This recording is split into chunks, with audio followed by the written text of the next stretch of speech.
আসসালামু আলাইকুম প্রিয় দর্শক, স্বাগত জানাই ট্রমা ইনস্টিটিউটস নিয়মিত আয়োজন আমার শিক্ষা অনুষ্ঠানে। আপনাদের সাথে আমি আছি মোহাম্মদ সাইদ রহমান নীরব, সহকারী জনসংযোগ কর্মকর্তা, ট্রমা সেন্টার মেডিকেল ইনস্টিটিউটস। আজকে আমরা কথা বলবো এমন একটি রোগ নিয়ে যা একটি সুস্থ মানুষকে খুব কম সময়ে স্থবির করে দিতে পারে, সেটি হচ্ছে স্ট্রোক। এ বিষয়ে কথা বলার জন্য এই মুহূর্তে স্টুডিওতে উপস্থিত আছেন ট্রমা ম্যাথসের তৃতীয় বর্ষের একজন শিক্ষার্থী। আমরা সরাসরি পরিচিত হয়ে নিব তার সাথে। কেমন আছেন? আলহামদুলিল্লাহ, ভালো আছি। দর্শকদের উদ্দেশ্যে আপনার পরিচয়টা দেবেন। শুরুতেই আপনাকে ধন্যবাদ জানাতে চাই আজকের এই ট্রমা সেন্টার মেডিকেল ইনস্টিটিউট কর্তৃক নিয়মিত আয়োজন আমার শিক্ষাঙ্গন টকশোতে আমাকে আমন্ত্রণ জানানোর জন্য। আমি মোহাম্মদ মনিরুল ইসলাম আপন। আমি ট্রমা ম্যাথস 2021-22 সেশনের একজন শিক্ষার্থী। আপনার হোম ডিস্ট্রিক্ট কোথায়? আমার হোম ডিস্ট্রিক্ট রংপুর। আপনি কোন স্কুল থেকে পড়াশোনা করেছেন? আমি একজন মাদ্রাসা শিক্ষার্থী। আমি পীরকাচা হাজী সফরউদ্দিন দ্বিমুখী আলিম মাদ্রাসা থেকে দাখিল পাশ করেছি।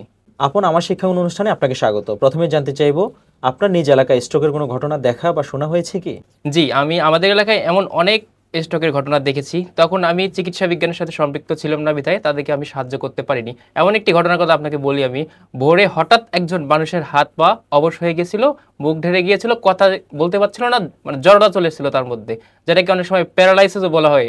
এবং এক্ষেত্রে ডাক্তারের কাছে যাওয়া উচিত, কিন্তু আমাদের গ্রামের লোকজন এক্ষেত্রে দেখা যায় যে ওঝা বা ঝাড়ফুঁক করার জন্য বা নিয়ে যায় এরকম কিছু।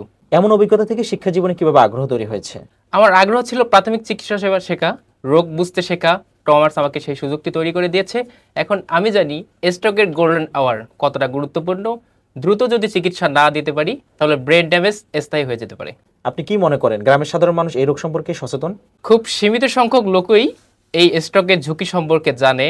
আমরা যারা চিকিৎসা বিজ্ঞানের সাথে সম্পৃক্ত রয়েছি তারা যদি তাদেরকে সচেতন করি, তাদেরকে স্ট্রোকের ঝুঁকি সম্পর্কে জানাই, বা কী করলে স্ট্রোক হতে পারে, বা স্ট্রোক রোগী কীভাবে পরবর্তীতে তার স্বাভাবিক জীবনযাপনে ফিরে আসবে, এই সমস্ত বিষয়গুলো যদি তাদের সঙ্গে আলোচনা করি, হয়তো বা স্ট্রোকের যে ঝুঁকিটা সেটা কমে যাবে, বা একজন স্ট্রোকের যে পেশেন্ট রয়েছে সেই পেশেন্টটা স্বাভাবিক জীবনযাপনে অনেকটাই ফিরে আসতে পারবে। তাহলে আপনার মতো একজন শিক্ষার্থীর ভূমিকাটা কি? আমার মতো শিক্ষার্থীরা যদি গ্রামের মানুষদেরকে বোঝাতে পারি স্ট্রোকের কী কী ঝুঁকি রয়েছে, বা একজন স্ট্রোকের রোগী কীভাবে সেবা যত্ন করলে সে স্বাভাবিক জীবনযাপনে ফিরে যেতে পারবে, তাহলে হয়তো বা স্ট্রোকের ঝুঁকিটা অনেকটা কমে যাবে। আর যারা স্ট্রোকের পেশেন্ট রয়েছে তারাও অনেকটা উপকৃত হবে। আর আমার একটা ইচ্ছা রয়েছে, সেটা হচ্ছে ভবিষ্যতে আমি আমার গ্রামে একটা হেলথ এডুকেশন প্রজেক্ট তৈরি করব।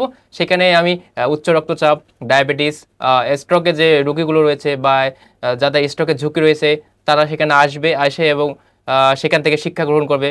তাদের যে রিস্ক ফ্যাক্টরগুলো যেগুলো রয়েছে সেগুলো সম্পর্কে তারা অবগত হবে। খুব ভালো পরিকল্পনা। ট্রমার্সের এই শিক্ষা জীবন আপনাকে এই দায়িত্ববোধ কতটা শিখিয়েছে? এখানে শুধু বই পড়ানো হয় না, শেখানো হয় কীভাবে একজন ভালো মানুষ হওয়া যায়, হেলথ ওয়ার্কার হওয়া যায়। আমাকে শিক্ষকরা সবসময় বলেন, মানুষ বাঁচানোর আগে মানুষ বুঝো। এই মূল্যবোধেই আমাকে গড়ে তুলেছে।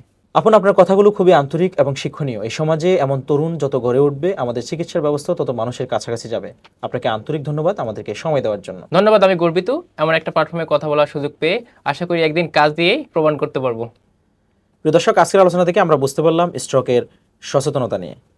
আপনাদের মতো শিক্ষার্থীরা যদি এগিয়ে আসে তাহলে গ্রামীণ মানুষও এই রোগ সম্পর্কে সচেতনতা পাবে। সবাইকে ট্রমার্সের সাথে থাকার জন্য আন্তরিক ধন্যবাদ। আজকের মতো এখানে শেষ করছি। দেখা হবে পরবর্তী পর্বে। ততদিন ভালো থাকুন, সুস্থ থাকুন।